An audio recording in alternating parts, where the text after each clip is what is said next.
যখন জুমার দিন আসে, এই জুমার দিনে যদি কোনো ব্যক্তি সকাল সকাল গোসল করে, আর্লি মর্নিং গোসল করে, গোসল করার পরে তার উত্তম পোশাকটা পরিধান করে, আর গোসলটা করে ফরজ গোসলের মতো, আতর সুগন্ধি খুশবু তার সামর্থ্য অনুযায়ী ব্যবহার করে, এরপরে পায়ে হেঁটে হেঁটে মসজিদে আসে, বাহনে চড়ে নয়, পায়ে হেঁটে হেঁটে। যদি আপনি অনেক দূরে থাকেন সেটা আলাদা কথা। এবং ইমামের কাছাকাছি বসে, মসজিদে আসার পরে যতটুকু সম্ভব হয় সুন্নত পড়ে নিল, নফল পড়ে নিল, এরপর ইমামের কাছাকাছি এসে বসলো, ইমামের খুতবা শ্রবণ করে মনোযোগের সাথে। খুতবা শ্রবণ করার সময় কাউকে কষ্ট দেয় না।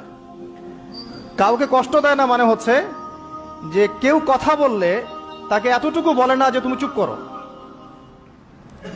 কোনো কষ্ট দেয় না। ইমামের খুতবা শ্রবণ করে, নামাজ পড়ে ইমামের সাথে। এই ব্যক্তির আমল নামায় নবী সাল্লাল্লাহু আলাইহি ওয়াসাল্লাম বলছেন যে প্রত্যেক পদক্ষেপের বিনিময়ে 1 বছরের নফল নামাজ আর 1 বছরের নফল রোজার নেকি লেখা হয়।